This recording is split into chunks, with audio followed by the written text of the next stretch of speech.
네, 안녕하십니까. 예, 시네마 포럼을 시작하도록 하겠습니다. 그럼 참석해 주신 여러 선생님과 그다음에 학생 여러분들께 감사를 드립니다. 오늘의 주제는 오샹쉐라는 중국 영화고요. 예, 관련 사항을 이제 말씀드리도록 하겠습니다. 시네마 프롬의 순서는 이렇게 됩니다. 그래서 작품 소개를 말씀드리고 그다음에 영화를 감상한 다음에 영화에 관해서 이야기를 나누고 마지막으로 정리를 하는 시간을 갖도록 하겠습니다. 네, 첫 번째 작품 소개입니다. 네, 영화는 드라마고요. 예, 중국 1990년대에 나온 중국 영화입니다. 그래서 접할 기회는 많이 없었을 것 같고요. 그다음에 길이는 조금 짧은 편입니다. 근데 생각만큼 짧게 느껴지지는 않을 것 같습니다. 예. 예, 원작은 태닝이라는 중국 여성 작가의 소설이고요. 그다음에 이 소설을 왕하오웨이라는 감독이 번역을 영화로 만들었습니다. 그다음에 이 영화는 중국에서 수상을 많이 했습니다. 그래서 금계장 그래가지고 닭상입니다. 그래서 1990년이 이제 아마 닭띠의 해라서 이렇게 금계상을 만들었고 그때 이제 각본상, 촬영상을 받았고요. 그다음에 41회 베를린 국제영화제 아동 청소년 영화상을 받았다고 하는데 확실한 건 아닌 것 같습니다. 예, 백과사전에 소개될 때는 영화상을 받았다고 했는데 근데 그 국제영화제 사이트에 가보면 이 영화가 상을 받았다는 이야기는 없고요. 그래서 예, 그래서 좀 의문점이 좀 들기는 합니다. 이때 수상을 받은 작품은 고호 관련 영화였고요. 그래서 아마 조금 의문점이 드는 부분이 상 받은 것과 관련해서 한 군데 있고 사실 이제 국제영화제라고 해도 이때는 14살의 5명의 14살 어린이들이 이 영화가 좋다라고 해서 선정돼서 이제 상을 받는 건데 그쪽에 이제 포함되지는 않은 것 같아요.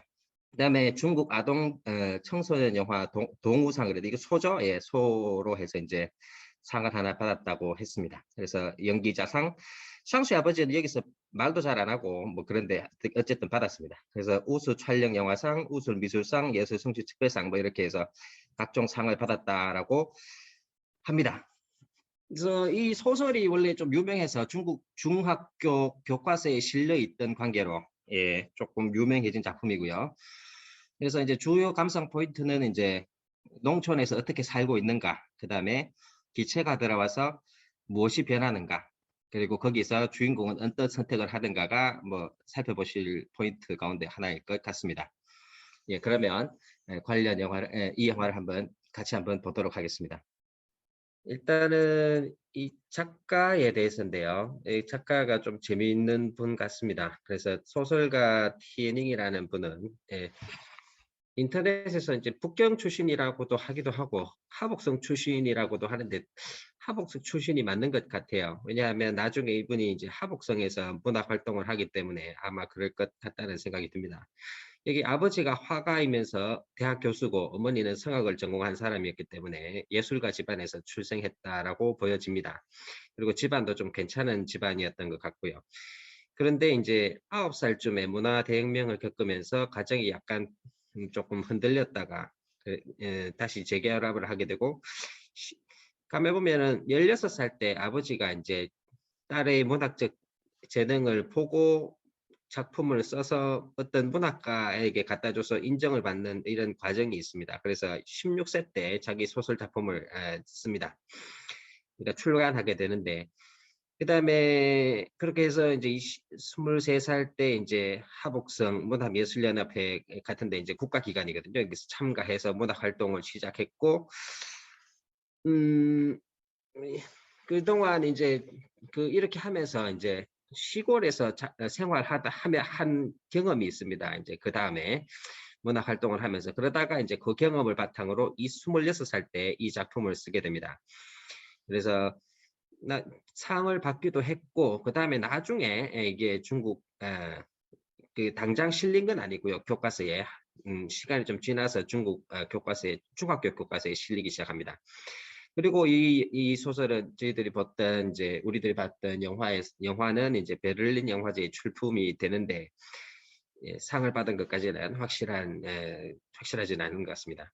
그리고 이제 이분이 좀 소설적으로도 굉장히 상을 많이 받습니다. 그러다가 뭐 루시문학상도 받고 노사문학상이라는 것도 받고 했는데 이분의 사회적으로 꽤 상당히 성공하신 분입니다. 29세 때 작가협회 이사를 맡고 31세 때 하북성에서 문학적으로 가장 좌장의 위치에 오르는데 이때 천안문에 대한 중국 정부의 무력적 탄압에 대해서 찬성하는 입장을 최초로 이제 그러니까 문학 이제 수장의 이 신분으로서는 최초로 이제 언급을 하게 됩니다. 그래서 굉장히 친정부적인 입장을 가졌던 인물이고 그러면서 그 다음부터는 계속해서 사회적으로 성공합니다. 40세 때 이제 부주석이 되고 50세 때 이제 중국 작가협회 주석이 되고 60세 때 뭐 예술연합회 주석이 되는 그야말로 이제 문학계에서 최고의 어떤 입지를 다지게 되는데 뭔가 좀 뭐랄까요 예, 조금 씁쓸한 말이 조금은 뭐랄까요 약간은 오점이 아닐까 생각은 듭니다. 예, 그다음에 이 감독을 한번 살펴보겠습니다. 감독은 중경 출신으로서 이제 북경 옛날 중국에서는 이제 영화를 찍으려면 무조건 영화 관련 대학에 들어가서 수학을 해야 됩니다. 그리고 감독이 되는 것도 감독 학과에 진학한 학생들에게만 국가에서 감독 자격증을 부여합니다. 그래서 중국에서는 영화를 이제 그 체제 선전의 도구 같은 것으로 생각하기 때문에 그러니까 문학 예술 작품이 이제 사상을 반영하고 어떤 의미를 가진다고 생각하기 때문에 감독 학과에 들어가지 않은 사람들은 영화를 찍을 수가 없습니다. 찍어도 상영이 안 됩니다. 그래서 이제 자격증을 안 받기 때문에 그래서 어쨌든 이분은 이제 감독 학과 입학했고 이분이 영화를 찍기 시작하는 것도 대체적으로 보면 조감독 62년도에 하고 74년도에 했으니까 문화 대혁명 시기를 이어져 있습니다. 하지만 이분이 작품을 제일 많이 하는 것은 79년 이후부터입니다. 즉 개혁개방 이후로 실제로 많은 작품을 내게 되니까 이분의 작품 성향 자체가 이제 개혁개방 이후의 어떤 사회 현상에 대한 초점에 맞춰져 있다는 것이 이분의 특징입니다. 그래서 이제 중국 영화들은 보통 세대를 많이 나누는데요. 그래서 1세대 감독 같은 중국에서 초기 영화들은 이제 경극 촬영하고 뭐 그런 쪽이었고 1세대 감독들은 무성 영화로서 이제 무협 영화들을 많이 찍었습니다. 그래서 상업 영화가 중심이 되었고 2세대 감독에는 이런 상업 영화 외에도 계명 영화 어떻게 보면 이제 사회주의 리얼리즘에 입각한 봉건 사상 타파라는 어떤 사회 계몽적인 어떤 가치를 가졌는데 이런 계몽적인 특징은 계속해서 이어집니다. 그래서 3세대 감독 같은 경우에는 이제 인민공화국이 건국되고 그다음에 또 문화대혁명 같은 이런 거대한 어떤 정치적인 어떤 흐름 속에서 정부 이데올로기를 반영하는 작품들을 많이 만들어냈고 그래서 뭐 그렇죠. 예, 그랬고 4세대 감독 같은 경우에는 비슷한데 이분들은 이제 개혁개방 이후에 중국 정부의 어떤 시각들을 많이 반영하는데 현재 이 감독도 이런 쪽에 속한다고 볼 수가 있습니다. 그다음에 이제 5세대 감독 같은 경우에는 이때부터는 조금 바뀝니다. 그래서 개혁개방 이후에 새로운 것들이 들어오면서 새롭게 이제 뭔가 기존에 가지고 있던 가치관하고 좀 더 다르게 독립적인 어떤 사고를 하면서 이제 영화를 만들게 되는데 그러다 보니까 중국 내에서는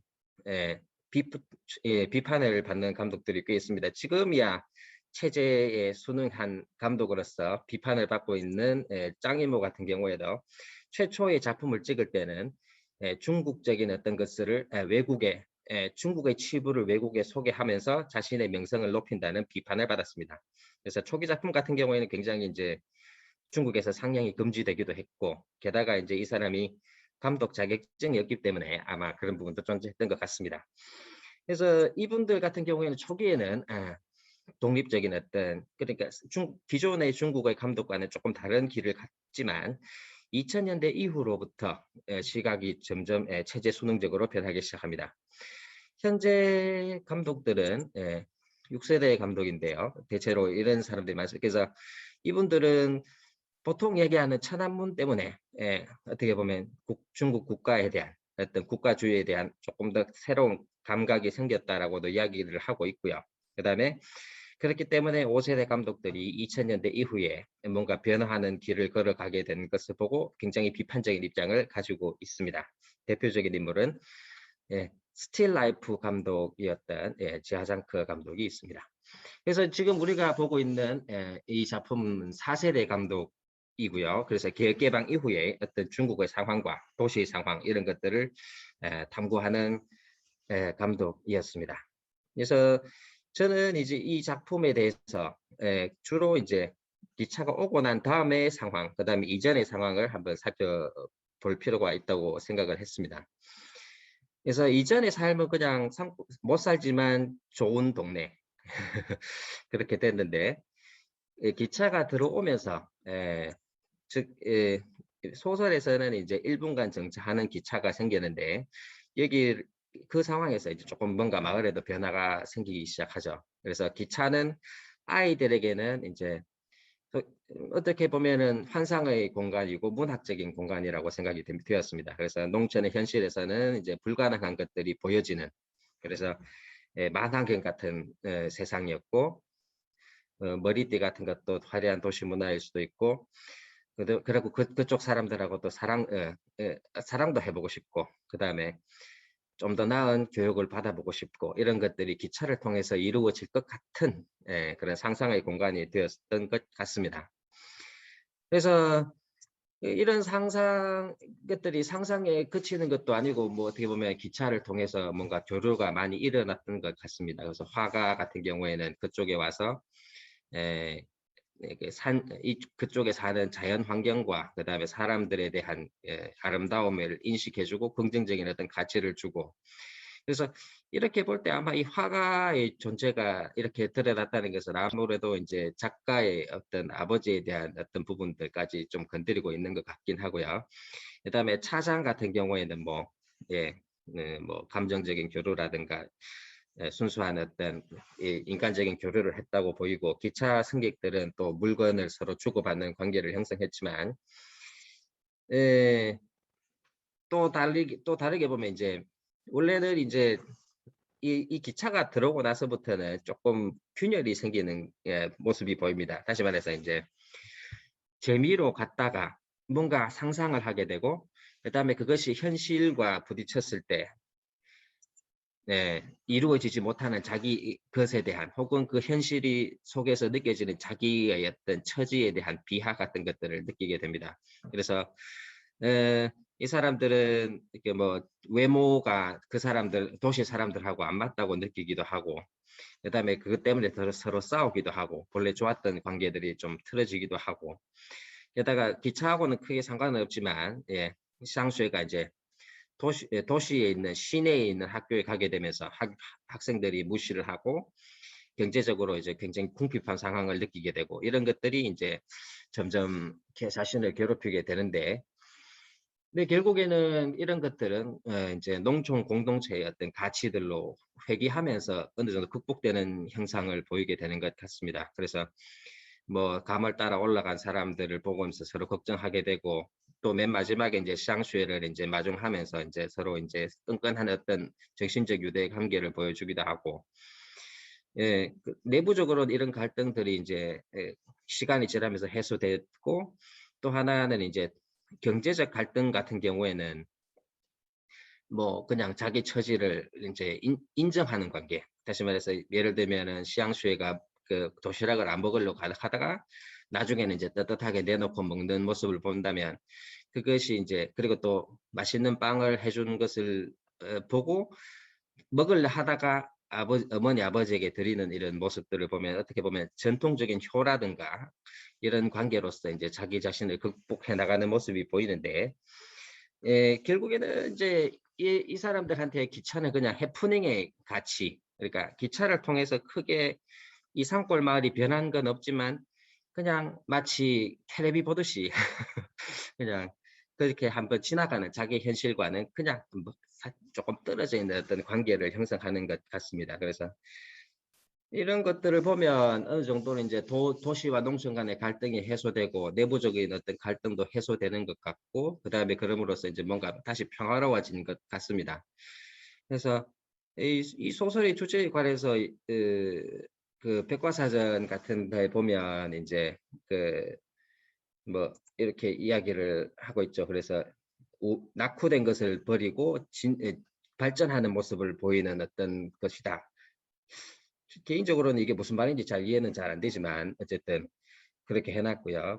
그다음에 문명에 대한 기대를 향토문학적으로 표현한 문학 작품이다. 그러니까 이거는 문학 작품이고, 그다음에 이 소설에 등장하는 인물들의 어떤 모습들을 통해서 시골 소녀의 자존심이라든가 그다음에 도시 문화에 대한 동경을 아주 문학적인 어떤 감각을 통해서 맑고 순진하게 표현했다. 이렇게 평가를 내리고 있고요. 천서 같은 경우에는 북경대 중문과 교수 현대문학 관련 권위자이십니다. 예, 그래서 이렇게 해석을 했고요. 전체적으로 보면 이렇게 해석이 되기도 하고요. 그다음에 샹수에 같은 경우에는 조금 다른 친구들하고 조금 다른 면이 있는데, 다른 거는 다 비슷하지만 예를 들어서 뭐 경제적 빈곤 같은 경우에는 공동체의 어떤 가치, 효의 가치 같은 것들을 극복하기도 하고, 그리고 또 얘는 또 주변 인물들하고 별로 마찰도 없는 사람이라.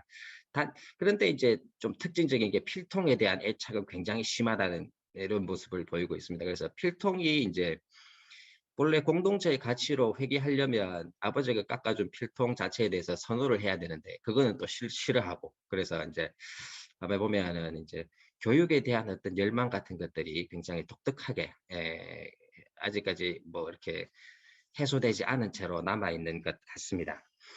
어쨌든 이 소설에서 느껴지는 어떤 주제들 같은 경우에는 그 개혁개방 시기에 아마도 이제 도시와 농촌 간의 갈등이 좀 첨예화될 수도 있는 그런 상황에서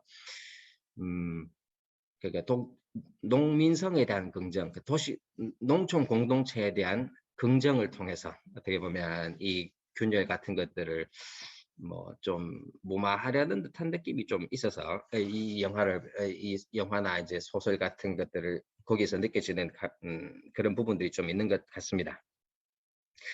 그래서 유입되는 이런 것들이 이제 농민성을 통해서 극복이 된다는 이야기, 그다음에 그 속에서 어떻게 그 농민이 가지고 있는 어떤 순수함, 천진함으로 이제 이것을 유지해 나가는다는데, 과연 이게 이제 어느 정도까지, 그러니까 소설 자체로서의 가치, 뭐 문학적인 어떤 느낌은 좀 있긴 한데 이것이 이제 현실적으로 어떻게 받아들여질지는 또 다른 문제라고 생각이 들었습니다.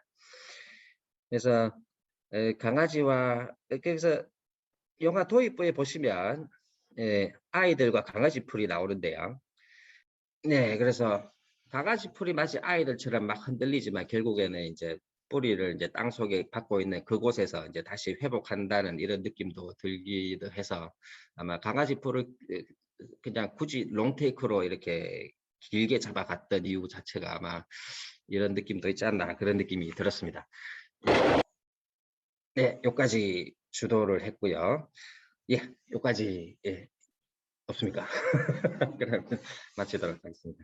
예, 혹시 마치겠습니다. 예, 참석해 주신 여러 학생 여러분 그리고 선생님, 대단히 감사합니다.